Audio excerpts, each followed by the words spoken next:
It's a very happy edition, ladies and gentlemen, of the Big Ed Chats podcast. The Tigers are AFL premiers. I'm ecstatic, and I've got Matty Nevett in on the celebrations here. Matty, thanks for joining me, mate. Final episode for you for the year, and it's a very good one to be a part of, I'm sure.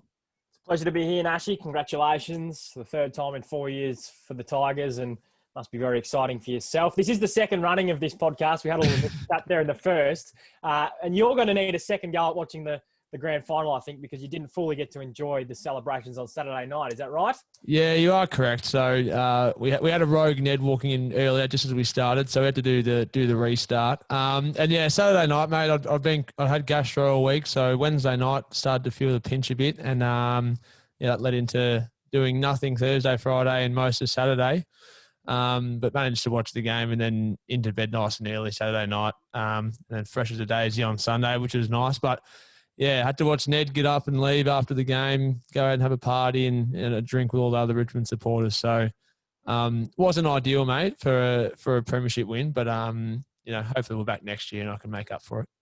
Now that you're feeling a bit better, which is good to see, and it would have sunk in, I would assume. How does it feel to be supporting a football club right now that has won 3 out of the last 4 premierships? They're clearly the best club, they're the best team in the competition, and they're really showing no signs of stopping. What does that feel like to be a supporter of a club that's so dominant right now in an era where the league really is actually so even?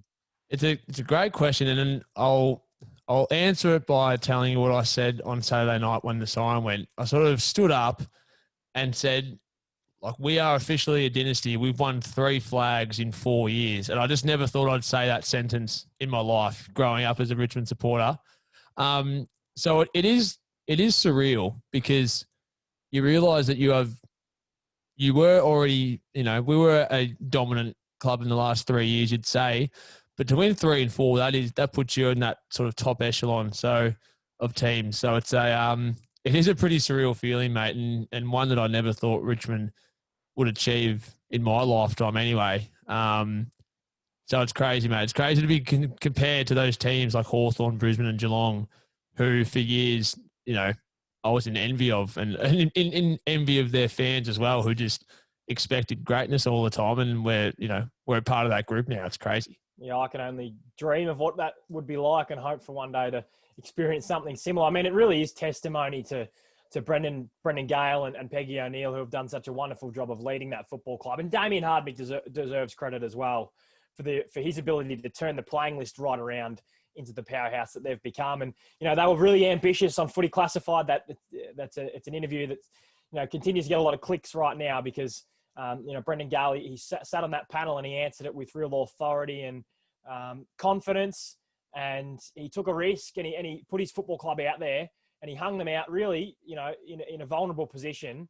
But his bravery publicly, clearly they've been able to reward him by everyone jumping on board, and whether that be the football players, the coaching staff, the club as a whole, the members. The amount of members they've got is astonishing. It's been a real club effort, and they've been able to turn their whole club right around. And it's like I said, it's a testimony to those at the top. Mate, it is an unbelievable effort, and that interview in 2010, when I think back, we were terrible. There's just no nice way of saying it. We were terrible on field. By all accounts, we were terrible off it as well, in debt. Just signed a new coach. Got our new draftee in Dustin Martin, but there really wasn't much going on in terms of the on-field stuff. And then even fast forward to 2016, and Dimmer's going into his 8th year in 2017, and there's so many question marks on whether he's going to be around for much longer, and can he coach and can this group achieve anything?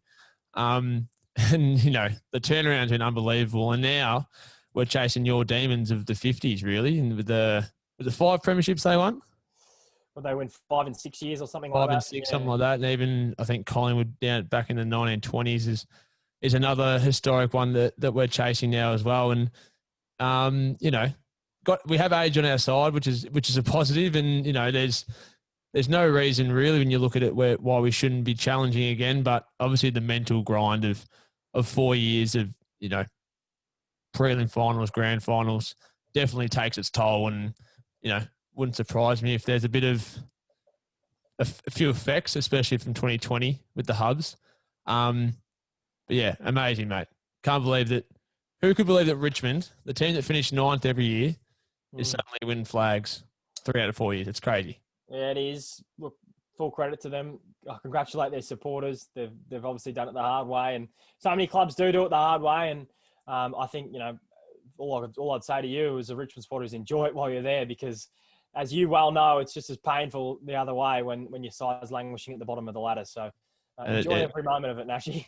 It doesn't last forever, doesn't it, the success. Now, mate, the game itself was one that I think really provided everything we could have wanted, really, for a grand final. It had, you know, Geelong with a fast start, Dangerfield involved early, you know, injuries, everything. There was chaos, really, in the game. How do you see it as a neutral fan? Well, it was a different sort of grand final, wasn't it? The build-up just being so different. It was in Queensland. The torrential rain they got throughout the afternoon, people were starting to question whether or not they might actually be throwing the ball up at 7:30. They do, after some entertainment before the game, and it's got a different feel about it. You know, I'll talk about how I thought the game felt personally. You know, we'll save the night grand final discussion actually a little bit later on. Yeah. But the actual match itself, when it started, I mean, it was on, wasn't it? There hasn't been drama in the opening 5 or so minutes of a grand final like that for probably a long time. And when that all unfolded, Vlastuin getting knocked out, 2 seconds later, Gary Ablett basically rules himself out of the match. I know he played for the remainder of the game, but he had little to no influence after that incident where he knocked his elbow or his shoulder. It just had so much drama to start the game. And it really was a really entertaining match for a neutral fan, I think. And even though the scoreboard at the end reflects a really one-sided performance, it wasn't until three-quarter time that the game, you know, really got away from Geelong. Up until that point, it was game on, and there was even a period there halfway through the second quarter where it was really slipping away from Richmond. It was so close. I think I can't remember who had a shot on goal, but if they had have capitalised and scored, it would have been a long, long way back for the Tigers at that point of the game. So I think as a neutral fan, it had a lot. It wasn't perfect, and we'll talk about maybe why that wasn't the case. But yeah, I thought it was a really entertaining affair. I think with grand finals and the entertainment value, you always have to go to a neutral fan, because the fans involved in the game and the two teams that are playing are so invested. They just want to see perfection from their own team. They don't care how it looks as long as their side gets the result. So I'm glad that it was entertaining for a neutral fan, because, you know, I obviously know the feeling of watching a grand final and it not be the spectacle you want. But you're right. That's what I wanted to lead off with was this grand final was in Geelong's hands in the second quarter. And they had so many near misses in that second term that were gettable. There was probably 4 that I really felt were genuine chances for them. So that opening shot to Tom Hawkins, I mean, on his good night, he's probably kicking that. Danger's first shot from outside 50, a tough one, but, you know, had the distance easy, so that's just an accuracy thing. That Grind Myers miss, and now everyone's been on Grind Myers for playing on and not going back for the set shot, but I think he had so much space around him, no pressure whatsoever. And with his kicking style, I think he likes to be on the run and in space anyway. So I don't blame him for playing on. Just a missed kick, didn't kick the goal, but it could have easily put it in. And then Zach Tui straight after. So, I mean, Geelong kicked 2 of those, and it puts Richmond in a really tough spot. That's 30-plus points. Yeah, it's a long way back in a grand final. A little bit later in the game, Hawkins played on a couple of times and tried to kick around his body as well. Again, it's easy to sit back in hindsight and say it's the wrong decision, like what you're suggesting with the Myers thing. You know, we're all the greatest judge of all time afterwards, but you just sometimes in a grand final will like to see your players go back and slot them. Like, there's any number of opportunities, and that's what the great thing is about a grand final. There's moments that define the game, and you look back and say, well, if it went one way, then it might have changed the outcome of the match. And clearly there were a number of opportunities for Geelong to either stamp themselves further ahead or reclaim the lead at different points as well. They'll rue those missed opportunities because it's so hard to get back to the top of the mountain, and you don't always get there. So for a guy like Ryan Myers, who's still only a young player in the league, he's going to have to live with, that missed opportunity for a long time. So they led by 22 points late in the second quarter and dominating the game. Like, it seemed like they should be up by more than 22 points because of those near misses, as we explained. And then Dusty kicked in. That goal he kicked against Kolajasny off the pack, basically pushing him off with one hand, dropping the ball with the other, trying to control it onto his boot, snapping it over his shoulder. That is such a hard kick. That's a hard enough kick under that kind of pressure when you have control of the ball, and he's able to do it with one hand and a crappy ball drop. And that really gave Richmond hope after that, and, took the game to 15 points, and you felt that if Richmond could get the first one after half-time, it was probably theirs to win from there on. Did you get that feeling after Dusty's goal? Oh, no doubt. The momentum that the Tigers built so quickly, and that's what they do, Richmond. They're the best momentum side in the competition. They're the best at stalling it when the opposition has it, and then they're the best at getting on a roll. And we saw that in the last quarter. It was just like a steam train running right over the top of Geelong. And that's what they do. They take those half opportunities, whether it be Martin or whether it be Prestia or whether it be, any number of players. They're so good at just gobbling up those little half chances. And, that's what we spoke about with Geelong missing. And it really was the difference between the two sides. And momentum, it's such a hard thing to measure, but it is real in sport. There's no doubt about it. And they got on a roll. I don't know what the run of goals was. Was it 10 goals to 1 or something to finish the game or something like that? That's an astonishing way to stamp your mark on a game and win you the premiership. It was a really authoritarian victory from the Tigers once they got going. That first half, or especially the second quarter, how Richmond-like was it watching, and how out of position did they seem? That was the one thing that got me, was Geelong just seemed to be able to get the ball to the outside and just have numbers and the ability to spread and really use their pace.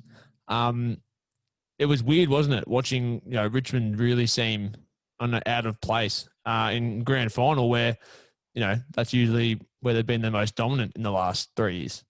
Yeah, and that's what the great sides do is when they are down and they are not playing their best football and things aren't working, their systems have fallen apart. The really good sides, which Richmond are, and what they were able to do is they were able to actually regather themselves, come together as a group. Jack Warrivalt's spoken about it, how he spoke to the rest of the forward line and got them to structure up better after halftime. Only the good sides can do that in a position like Richmond were in the grand final with so much on the line, to be able to compose themselves, make the changes that they needed to stop Geelong's run and to get the footy out of Geelong's hands. Again, like I said, only the very best sides are able to do that in such big games. And then, so we talked about Geelong's missed opportunities in that second quarter. You compare that to Richmond's run in the third term. So Richmond kicked 4 goals, 2 to 1, 3. So it goes Jack Warrior goal, Castagna goal, Lambert goal. So 3 on the trot, bang, straight away.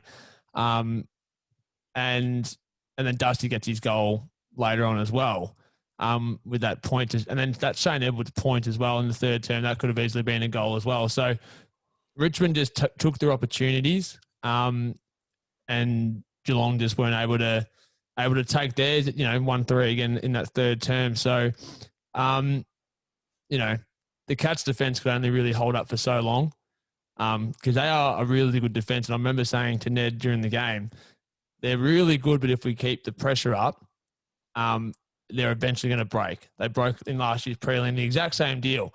You can hold up for a certain amount of time, but eventually that damn all is going to break if you pump it in there enough, which is exactly what happened in that third term. You're right. I mean, Geelong's defence was exceptional. Tom Stewart was outstanding all night. I thought Henderson was actually really, really good. I thought he was actually excellent. And Harry Taylor really shut down Tom Lynch as well. Taylor as well. Lynch, had a stinker really. But I think that was more, the result of Richmond getting on top was more a reflection of the battle that they ended up winning in the midfield. Geelong's defence, like you said, could only hold the fort for so long, but when the ball started to get pumped in there relentlessly after half time, those quick entries, it doesn't matter how good your defence are. If the ball goes in quickly, on repeat efforts, you are going to hit the scoreboard eventually. And then if you get those half opportunities around the half forward line, which they did, you then can capitalise on the scoreboard. So it really it didn't have anything to do with Geelong's defence falling apart as such. It was more their team defence and their midfield not being able to win the footy enough in the middle of the ground that let them down in the second half. Yeah, when Richmond started getting on top, so we talked about Dangerfield last week. Where do you play him? So the thing I noticed was in that first term, Richmond kicks the opening 2 goals. Crowds involved, momentum is with Richmond 100%. And Dangerfield had started forward. And then that next centre bounce after that Camden McIntosh goal, Dangerfield's in the guts. And then the game switched after that. Geelong started to get on top. And then Danger was then able to go forward and become that threat and kick a goal as well. So, and then in that third and fourth quarter, the third quarter it was, David King made a good point. So Dangerfield hasn't sighted the ball in the forward line for the first 7-8 minutes. Then he goes off, and then he's on again. So, Kane Corns mentioned it. So, I think Chris Scott is going to look back and not be happy with his management of Dangerfield, because as soon as he put him in the midfield when Richmond were on top, Geelong were back on top again because Dangerfield's that good in the middle. So I'm wondering why he went away from that in the second half. Did you notice that? Well, we spoke about this a week ago in terms of where we thought Dangerfield would be used. And I said it's a grand final. The game will be won and lost in the midfield, which it was. And Dangerfield did not spend anywhere near enough time in the middle of the ground. He did not have really much of an influence on the game whatsoever. He didn't take his chance in front of goal. He didn't impact the contest up forward like they would have hoped. And whether that was his fault or the team's fault or the coaching staff's fault, I don't know. But when you've got a player of that caliber and the game's on the line, you have to have him in the middle of the ground. You watch Joel Selwood was enormous on Saturday night. He was doing a mountain of work. If he had a friend in there and Dangerfield helping him out, it could have been a different story. I've got no doubt about that their usage of Patrick Dangerfield, was so detrimental to the sides, the result of the match at the end of the game. My whole thing was it worked in the first half, and it worked because they did exactly what we've been talking about, where starting forward, that's fine. Have your system. If Richmond gets on top, put him in the midfield, get the game back on your terms. It worked. Third quarter, the exact same thing starts to happen. Richmond get on top, first couple of goals, and then we don't see Dangerfield in the middle yet. Just get him in there, because you've got the game by the scruff of the neck in that first half. Don't let it slip out of your hands in the start of the third quarter by not putting him in the midfield. Scott just seemed, I don't know if it's Chris, I don't know whose choice it is, whether it's Dangerfield on field or if Scott makes a call from the coach's box, but they just went away from what was working. And you compare that to Richmond, they never go away from what's working.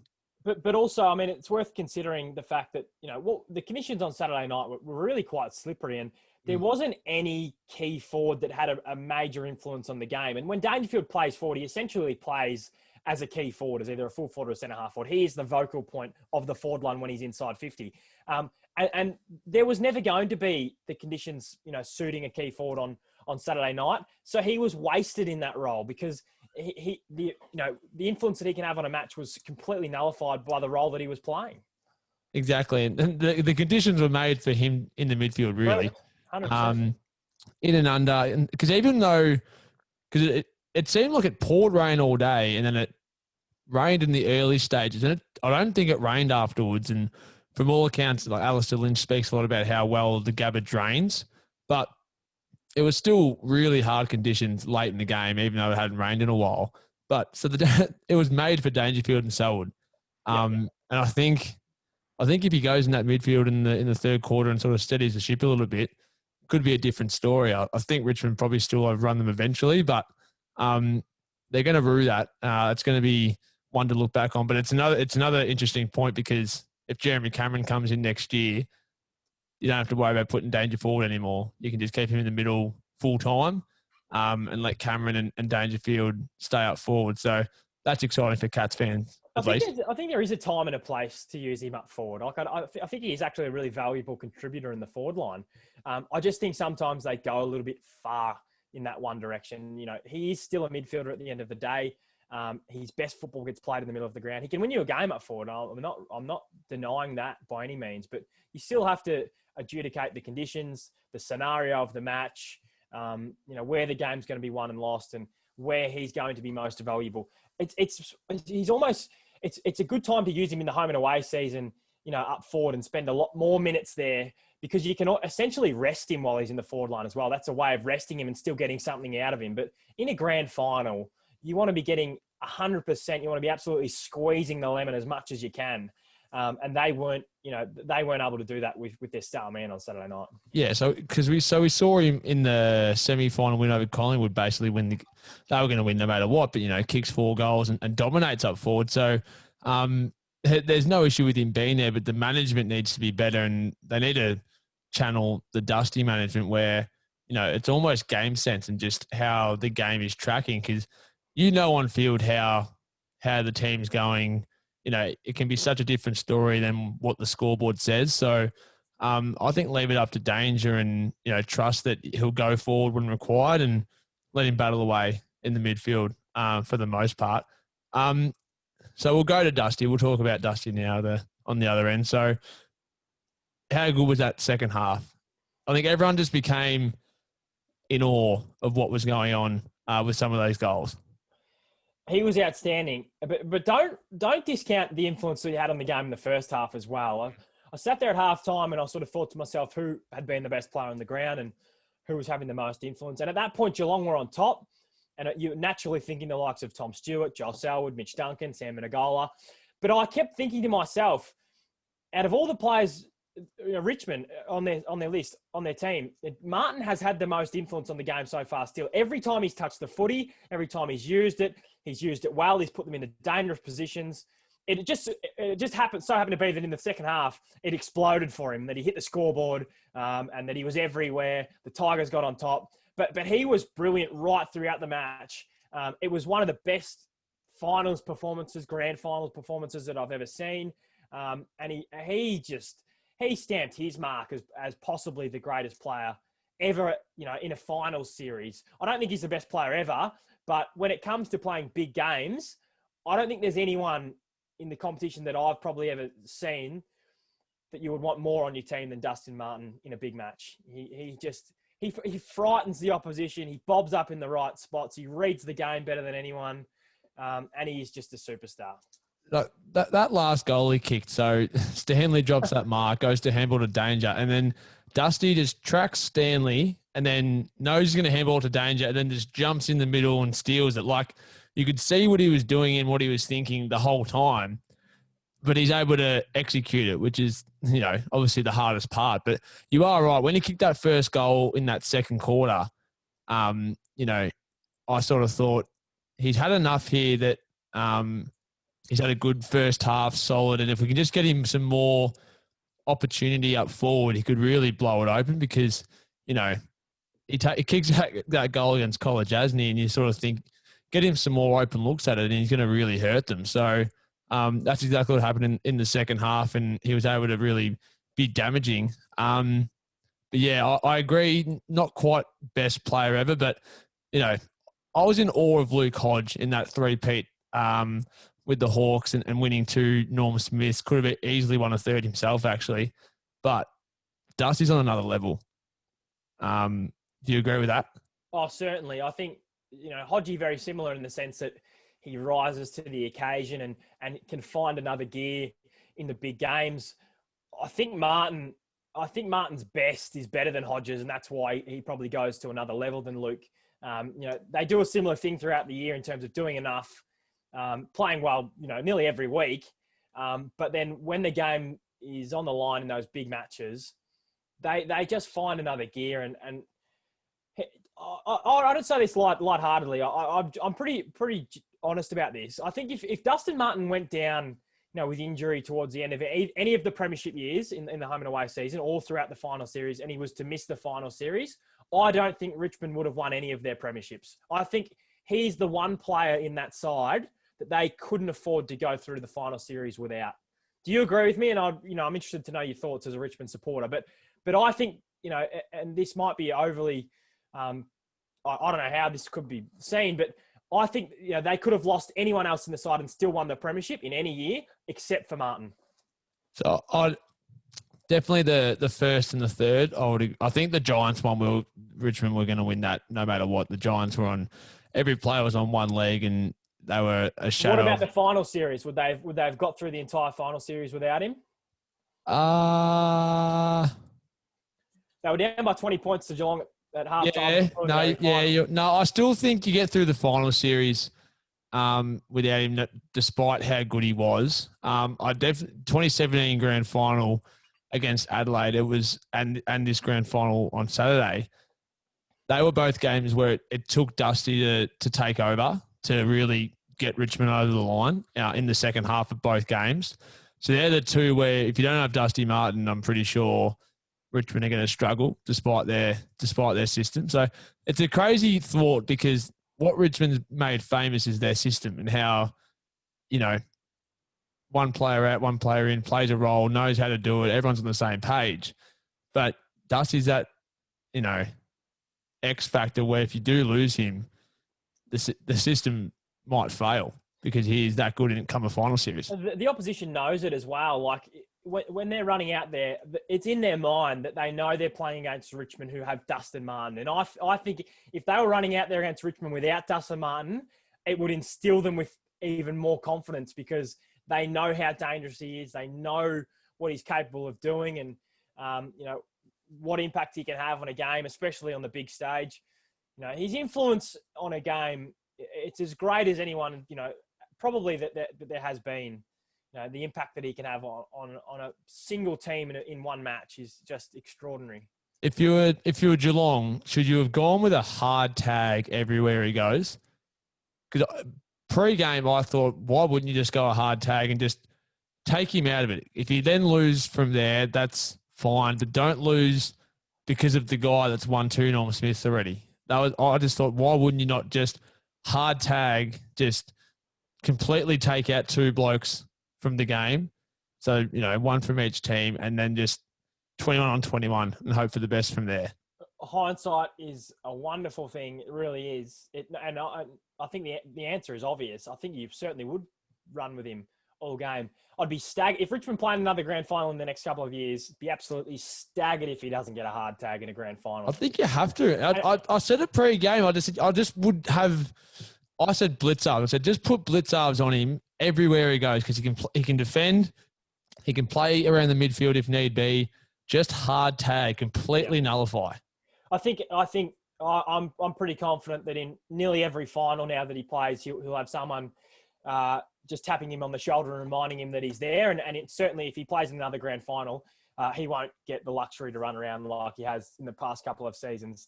There's no way in the world you're going to let Dustin Martin get away without a tag, I think, in a future grand final. But hindsight's a wonderful thing. And no, it is. Every coach probably goes into these matches thinking that they can back their system and back their structure to be able to, I guess, win the game without having to take away from their own structures and game plan to have to spend extra time on one player. But clearly he's in a league of his own and deserves that extra attention. Because if you look through, they analysed his 4 goals on Fox Footy and it wasn't even terrible defence by Geelong, and it was only a metre, it was only a small gap here or there, which happens in games because, it's really easy to lose that sort of concentration for 1-2 seconds. But that's all it took, and he made them pay in the biggest way. So, if that's from one of the best defences in the league in Geelong. So if that's the case, then I'm hard tagging at any time, any final next year or in the coming years. You have to hard tag Dusty, or try to at least, I think.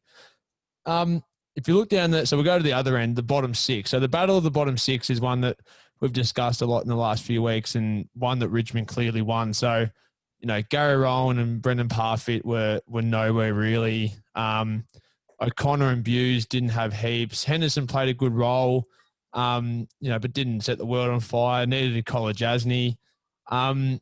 How do you see that battle? Because it seemed Richmond's bottom 6 were just a bit more impactful with their touches than Geelong's. Yeah, I totally agree with it. I mean, we did speak about this last week and you outlined the fact that their bottom 6 is usually so strong and they certainly were again on Saturday night, particularly in the second half. They all lifted as a group, and the Geelong bottom six really were nowhere to be seen after halftime. So, yeah, 100%. Across the board, Richmond had far more contributors than what Geelong did. There was too much left up to too few. Now, at the end of the game, Matty, so the AFL world said goodbye to Gary Ablett, Junior. One of the, in my eyes, he's the best player I've ever seen play. I never saw any of the other players that are in this sort of category play before. But so he's clearly my greatest of all time. What do you make of the send off for Gary? Yeah, it was obviously very strange. It's not often one of the greatest players of all time gets bidded farewell in a grand final that they've lost, and they clearly haven't performed to the level that they would have liked because of their body not allowing it. But I thought it was very fitting that he was recognised post game by Joel Selwood first, then by Trent Cotchin, and then by the Tigers, who were able to pause their celebrations and pay him the ultimate respect by giving him the Guard of Honour. And it was a sad moment because, he really has been one of the greatest players of all time. And he probably is the greatest player that I've seen in my 25 years on this planet. And there's the category or the wording in being inducted into as a legend in the AFL Hall of Fame is that you've got to change the game in some way. That's the criteria that you've got to fit. And no doubt, Ablett changed the way the game was played in that he was the modern day mass possession accumulator, and he used to get 35, 40 touches every single week, kick goals from the middle of the ground, and he played in a way that I guess a lot of other midfielders over the next 5, 6, 7 years tried to emulate. So he'll go down as one of the greats, and he's a remarkable player, a remarkable figure in Geelong's history. Obviously got the family ties as well, which make it so much more significant and symbolic. And yeah, I thought it was fitting that they were able to pay him his respects at the end of the game. I think it's the whole situation and what happened is one we'll look back on in 20 years and realise the enormity of it, that, he was that good and such a figure in the AFL that grand final celebrations were put on hold, medals were tucked into jumpers. It was, for this sort of minute to 2 minutes, we're just going to say thanks to, a player for what he did on the field. And, you only got to go look back at I think the AFL had Gary's best 29 moments on field. Went for about 20 minutes of video, and I sat down and watched all of them. And some of when he was going at his absolute peak, he is amazing. That's the only word I can describe it with. And I think you tweeted about it, him and Lance Franklin were the two players you go and watch as a neutral fan, purely to watch them play. Yeah, they're amazing, amazing highlights, and some that I don't think can be matched. He's the only player. He's the only player that ever could have won a Brownlow medal at the Gold Coast Suns. In that period of time, there's no other player, now or gone that could have possibly won a Brownlow medal at that football club. And he was actually in contention to win the Brownlow, I think, 3 years in a row. 1 year he might have been favourite and got rolled, and he polled well every single year. Even in their first 2 years when they barely won a game of footy, he was still polling 2 votes a game, which is just incredible. They would lose by 100 points and he would get 2 votes, and probably should have got 3. He wouldn't get 3 a lot of the time because they'd actually lost. It was remarkable football. And like I said, I tweeted, like you said, how I tweeted, there's only 2 players that I'd gone to the footy to actually watch them. And, I remember going to watch games where the Suns would play in Melbourne, and I'd go to watch Ablett, or I'd go to Geelong. And, the only player you're really interested in watching is Gary, and how the crowd reacts when he gets the ball. And, it's very similar to when I go and watch Franklin, especially at the MCG. I get so mesmerised in the way that they go about their business on the football field. And, when we do lose Buddy as well in the next couple of years, it'll be a sad thing, because they're 2 footballers that have had an enormous impact on the game. And that Brownlow that he almost won when he hurt his shoulder. So I can't remember exactly, but off the top of my head, I think he hurt himself in about round 13. He ended up being on about 20 Brownlow votes at that point. And there was the genuine conversation of, has he got enough votes? Because he may still win it, even with 9 rounds to go. And he was in the lead for quite a while in that counter, if I can remember rightly. Yeah. You know, it was only a couple of rounds to go before he got pipped, I think, if I remember rightly. So that's, you know, you're right, extraordinary That he is actually had ridiculous. it sewn up halfway through the year. I just the getting that through my head. It just doesn't quite work. I'm amazed that can happen. And even so, the award that I put in the highest category is the AFLPA MVP, because I think any award where you're voted by your peers as the best player is one that is one that's really, you know, a feather in your cap, because, you know, to be, you know, respected by your peers that much is great. And he just seemed to win them every year. There was a period there where it was just Gary Ablett Jr., and then whoever wins the Brownlow stole it from Gary, in my opinion. So an amazing career, and yeah, one that we'll never forget. And hopefully we see a bit more of him in the coming years in some sort of role off field, more than we saw Gary Ablett Senior when he retired. So fingers crossed for that. Now, Matty, for both teams, we'll start with Geelong. What do you see that Geelong need the most, apart from, you know, a Jeremy Cameron? Or is it more of, you know, come back and do it all again? Well, they're going to get Cameron, aren't they, by the looks of it? He's only interested in going to one football club, and when that's the case, more often than not, nearly all the time, that football club gets the man they want.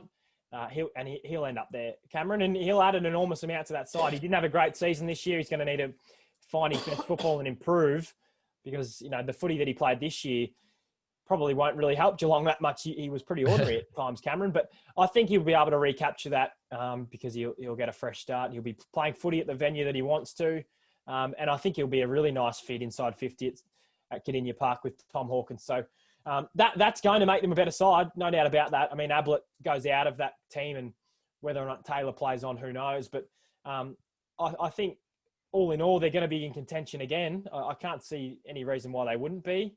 But so will other sides, you know, they'll be nipping at their heels. So I don't know, maybe they get a bit creative at the trade table. They're going to lose Nakai Cockatoo to Brisbane. Do they get creative and maybe offload one of their sort of BC graders? I don't know. But yeah, I'm not too sure. I think from all accounts, Sean Higgins is a lock, so they're going to get Sean Higgins as well. Yeah, so that's they won't get him. They won't get him easily. North Melbourne will play hardball on Higgins because they understand that he's still playing really good football. Yeah, he's younger than what Ablett was when Ablett returned to Geelong, and they had to give up a little bit to get Gaz back. Yeah. So yeah, that'll be hard work. Don't worry about it. He'll get there, but it won't be a simple, you know, first day of the trade period sort of thing. And that's it. So Gary's obviously, you know, at his best, and yeah, you saw with that little handball to Selwood. So he still had, you know, little glimpses of what he was. But you get Higgins, who is an upgrade compared to what Ablett was producing, you know, especially these last 2 years probably as a small forward. So you get Higgins, who can pinch hit in the middle as well as go forward. And they do have a really good set of young guys, Geelong. So even if you say goodbye to a Taylor and maybe a Henderson. Well, they'll keep Henderson. He'll stay. They'll keep Henderson? Yeah, he'll stay. Yep. So, you know, they've got plenty of options to replace these guys, I think, and still be competitive for a while now, which is crazy considering how long they've been at the top to this point. So, you know, the evenness of the competition will make it interesting, see how they fare, but they'll be thereabouts as well. Richmond, do you think they need anything in particular, Richmond, or is it just front up and try for the three-peat? I don't know if they need anything in particular. There is quite a bit of talk now around a couple of players going outbound, and similar to how Brandon Ellis was sort of squeezed out last year. He got an offer that was too good to refuse, and it looks like that might be the case with, say, either a Nathan Broad or a Shane Edwards or a Jack Higgins. There's a bit of talk around them. Oleg Markov as well. The Gold Coast are lurking on a couple of those. Carlton's lurking on Higgins.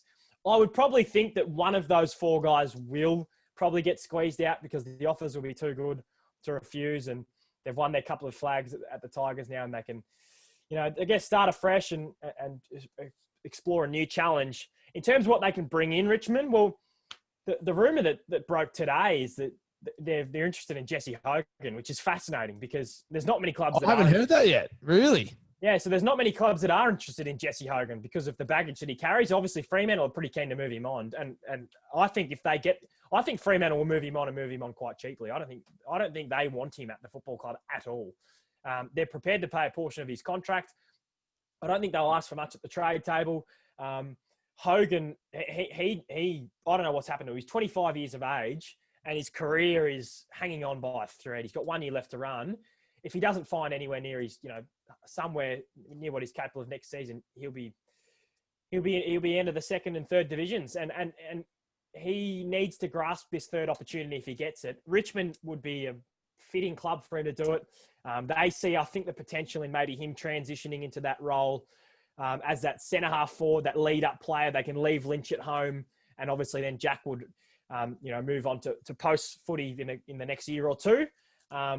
Whether or not it works out, I don't know. I know that Hogan met with Melbourne on a Zoom meeting a couple of days ago, and it was pretty clear that wasn't going to work for the two parties. He's obviously met with, I think, both Sydney clubs. I just don't think many clubs are really interested in Jesse. And maybe he's just fortunate that the Tigers see some potential in him. It would be quite the story if he was able to go there and turn his fortunes around, because he did show so much potential when he first came into the competition. But yeah, would be quite the pickup if he was to go to the Tigers. That would really put to test, Richmond's sort of development, area of their club, and being able to bring in, in sports, it's like the Spurs in the NBA, in their, run of 20 plus years, whatever it was, being championship contenders, they just seem to be able to bring in whoever, no matter how troubled they were, what their past was, and it just worked. They just got the absolute best out of these guys, and they usually help them win championships. So I think that's this will make the difference between whether Richmond get to be that kind of club, or if it doesn't work, then it's a failed attempt. But we do need a replacement for Jack eventually. Kicked 2 goals on the weekend, but didn't set the world on fire all year really. So need that next one, and maybe if they can fix Hogan, or not fix Hogan, but if they can get the best out of him and get him on the right track, then that might be us. I don't know. I like it, mate. Breaking news. Now, mate, the night grand final and the grand final entertainment, what did you make of it to start with? Personally, I wouldn't like to see it ever again. I just don't like the night grand final.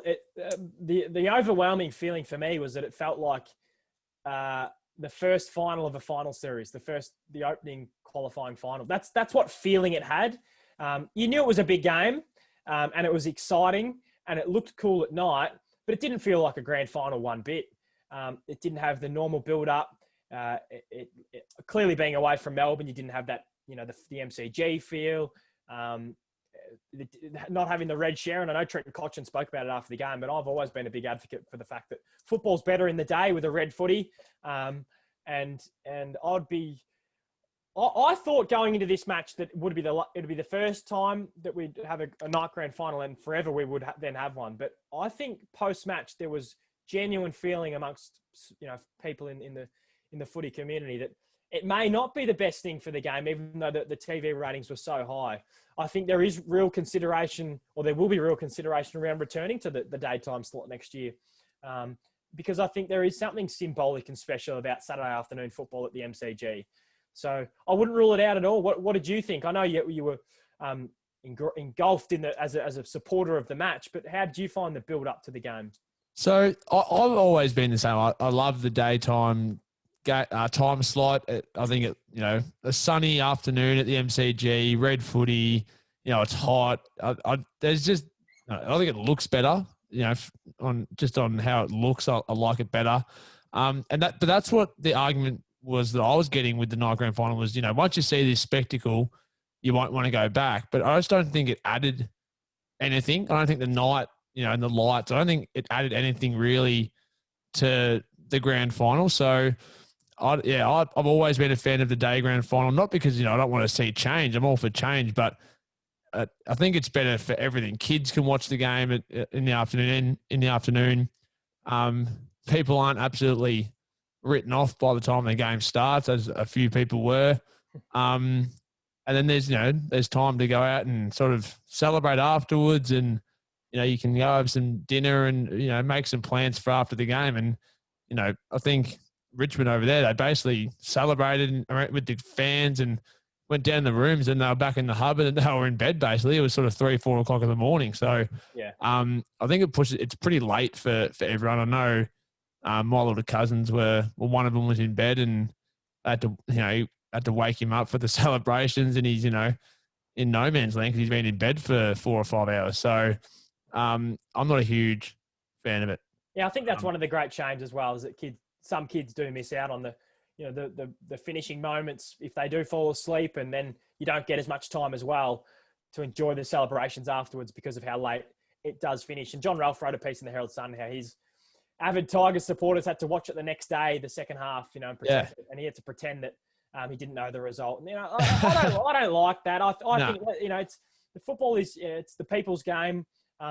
It's always been the people's game, and the grand final has always been something that accommodates for everyone in the middle of the day. Even if you do live in the other side of the country, it's still easy to watch in the middle of the day. If it's 12 o'clock or 11:30 when it starts, I don't see any issue with that. I think there's so many more positives than there are negatives to have it during the day. And I hope, I cross my fingers and my toes that it does return to that slot next year. Who knows? They might trial a 5:30 slot. I haven't ruled that out. Yeah. They might trial a 5 or 5:30 slot as a twilight operation next year, which who knows? Maybe that. Yeah. See, I'm okay. I'd be happy enough with a more twilight setting where when the game starts, it's still in the sunlight and you still get that sort of that vibe. And then it finishes, and it's dark and whatever, and that's fine. I think that would be, I think most people would accept that. I think that would be one that we'd all enjoy. But, I can still remember, 05, 06, watching the Sydney West Coast Grand Finals, being a young tacker, just sort of starting to get what foot, when you just starting to get what footy is a little bit, not actually following it sort of properly. And they were great grand finals to watch. They were close. So I'm just imagining if those are at night, there's no way Dad would have let me stay up, and it would have been the old, he would have taped it and given me the tape the next day to watch and pretended he didn't know the result, like Ralphie was explaining. So, yeah, I like the day, but I'm leaning towards a twilight, if anything. But the night's too late. Yeah. No, I think there's a real possibility it will return to the day.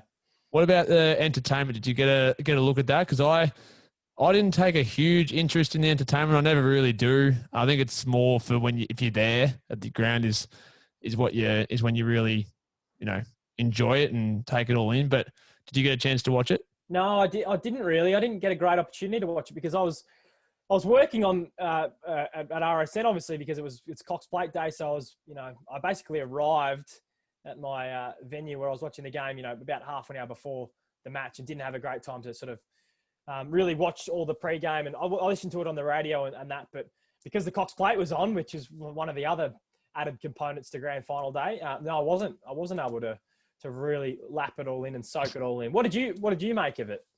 So we watched bits and pieces. We had family over and stuff like that. So we got a small glimpse of it. Cub Sport, who sang the Powderfinger cover, they didn't seem great on TV in terms of setting the mood for a grand final. I'm not sure what they were like. I always feel like, you take it with a grain of salt because there might be a different feeling at the ground.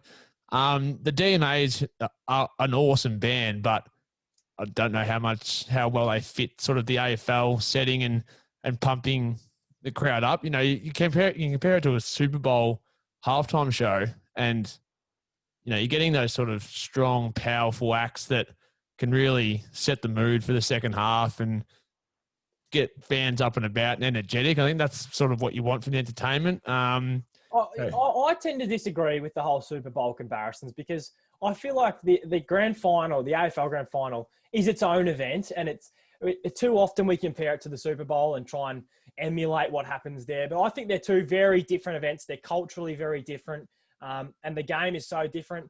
And listening to it on the radio, the one time it actually felt like grand final day to me was when Mike Brady came on. I don't know what it was like for you watching on the TV, but when he came on and he was singing on the radio, that was the first time the hairs sort of stood up on the back of the neck, and you thought, gee, it is grand final day today. And, this is one of the biggest days in Australia, not just Australian sport. AFL grand final day is is probably top 4 biggest days on the calendar in this country.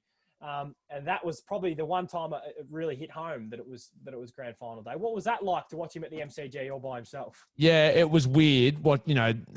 By himself in an empty MCG, it was sad more than anything because we haven't been able to go there all year, and then the grand final's not there. And it's usually such a great day and it's such a great week, grand final week at the G. So it was actually kind of sad watching an empty MCG with Mike Brady in there. It was funny because he was out of sync. Like what was playing in the stadium didn't match up with what was getting shown on the TV. So that was one little OCD thing I noticed, but I think it's pretty hard to match up. Yeah, once that was played, you sort of got the sense, we're into the footy action here. But so Wolf Mother were really good. So all I think footy fans would want is just a bit more upbeat, a bit more up-tempo, energetic stuff to sort of, get fans going in the mood for a game of footy, which I don't think Cover Sport and DMAs gave, but Wolf Mother and Shepherd did a really good job of that, I thought. So maybe that's food for thought for the AFL. Now, Hornet, we're going to chat quickly about some trade stuff. Now, leading off, so Brad Crouch to St Kilda, did you mention that a few weeks ago on the pod? Well, I mentioned it as the player that I think they should be going after. I wasn't aware that they were going after him because I don't think at the time we were sure what was going to go on with Brad. But yeah, I think it's a great move for the Saints. If they do land him, I think he's the perfect fit for them. And he's just the midfielder that they need for them to go to the next level. And that's what every club needs to be doing, trying to add players that are going to send them from there to there. And for the Saints, I think Brad is a wonderful fit. Tommy Morris 2.0, the Hornet, really jumping on the stories nice and early. I love it. Throw enough darts, Nashy. You're gonna hit eventually, aren't you? But I do really like the fit for St Kilda and for Brad. I think he's exactly what they need, as we said a few weeks ago. Do you think? Because I'd heard Geelong was a serious option for Brad, and he wanted to he loves the country, born to be in Victoria. Do you think? Do you think Jeremy Cameron had anything to do with that? Well, I do, yeah, 100%. I think once Cameron announced that he wanted to go to Geelong, I think all their eggs are in that basket. Salary cap space, all of that, I think it completely ruled out any interest that they had in Crouch. You can't really land 2 A-graders in these days in the AFL in the one period because you just don't have the space in your cap to be able to do it. And I know they'll lose Ablett and they might lose 1 or 2 others, but you've still got to bring players in for that. If you send 4 players out, you've got to have 4 players come back in. So it's impossible to be able to bring in 2 guys that would have been on in excess of $700,000 a year. Would have been a tough ask. And I think for Geelong as well, I mean, as good as Brad is, they probably don't need a Brad Crouch at the moment. They need someone like a Sean Higgins who can pinch hit in the middle, but can be that sort of half-forward flanker to replace Ablett as well. So, I think Cameron had a big say in what Crouch was doing.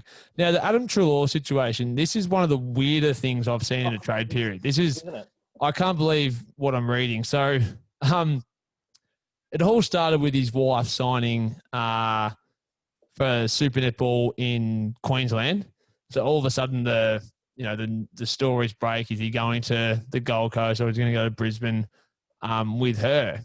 And then all of a sudden it's now Collingwood don't want him. And he's gone and asked, am I required? And they've said no. So what have you made of it? Because it's so weird to me. Well, it is fascinating. It's pretty obvious that the Pies don't want him. I mean, he had that interview on AFL 360 and said that he's contracted and he wants to stay at Collingwood. But I think prior to that had conversations with Adam saying that they wanted to explore opportunities with him and see if they could bring something in the other way. And the funny thing is, I'm pretty sure he wants to stay in Victoria, even though his wife or partner is going up north to play netball. I don't think he necessarily wants to go up there, and that's not a long-term situation thing. So I said that today the Lions have ruled themselves out of getting him. It looks as though the Gold Coast are probably going to rule themselves out as well. And he'll likely have to find himself a new home in Victoria, which I think he will, because most of the time when there's this much smoke around a situation like there is with Treloar, the player tends to move in the end. Like it's not often that there's this much noise and nothing eventuates. So I expect him to move on.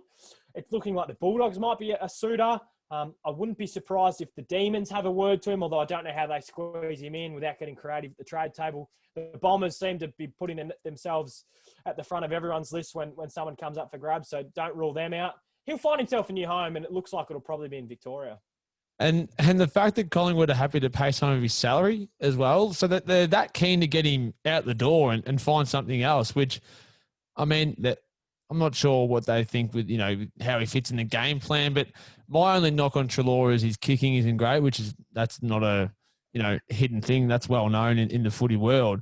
But I'm unsure as to what their issue is, because apart from that, he's a big accumulator of the footy, can play inside and outside, can go forward and hit the scoreboard at times as well. So, I mean, do you see any issues with how he would fit into their game plan in the coming years? Well, not really. I mean, I always thought when he's played with – I always thought this season when he played with Collingwood that they were a better side, and I certainly would have assumed that that's the case more often than not. And I think any club that he goes to, he'll make them a better team. But maybe they feel as though that they can go in a different direction and they can maybe bring someone in to replace him in the midfield. And I don't understand really why they want to push him out so badly. I mean, I can understand why you maybe be happy to explore opportunities, but it seems pretty obvious that they're doing everything they can to get rid of him, which just, it seems baffling. But, clearly there's conversations that are going on behind closed doors that would reveal a bit more. And I have heard there was rumours sort of early in the final series after Collingwood were eliminated that they were also exploring options for Tom Phillips, which I didn't really get either, because, it's not often that you get these really consistent senior players that can play a really good role for you, which Phillips does on the wing there. So, yeah, I'm not really sure. Maybe the Pies have some, real aims with players that they're trying to get with these possible trades. But, yeah, I'm not really sure what to make of the whole deal at Collingwood land, to be honest. Possibly there's someone that Collingwood are after that they haven't, the media haven't been able to put a finger on yet. But, yeah, Tom Phillips, as far as I'm aware, the Demons have got some interest there, but they're probably a little bit more interested in Isaac Smith, and they're just waiting to see whether or not he would be prepared to put in a trade request with the Hawks, which, the longer that sort of goes on, you tend to think that might be likely as well. So, I wouldn't be shocked to see Isaac Smith in a Melbourne jumper next season. That's not a bad little wing duo for the Ds. Ed Langdon on one and either a Smith or a Tommy Phillips on the other. That's not too shabby for some outside run. Well, they've already got Langdon on the other wing, so I don't think they'll bring in both. So Langdon or a Phillips or a Smith, yeah. Yeah, so I think they're being really tactical about that, Melbourne, and specific with what they want. And clearly they've needed outside run and they've needed wingers the past couple of seasons. So if they can, you're right, put Smith on one wing, who's a left footer as well, Langdon on the other, who's a right footer. I think that's exactly what they are hoping to achieve when they return to the MCG next season. Well, it's going to be interesting, and there's obviously plenty of other trades and other stuff, other news going on, but it all seems to be a bit of conjecture at the moment. So we might discuss that in the coming weeks once some trades happen and there's some stuff in concrete. But Matty, it's been great to have you on the last 4 weeks, mate, to chat all things about the finals, and hopefully we can get you on a bit more in the future as well, mate, to chat some more, maybe some racing and a bit of footy as well. No worries, Nash, man. Congratulations again. You enjoy that premiership. Go you, Tiggies. Come on. Thanks, Matty.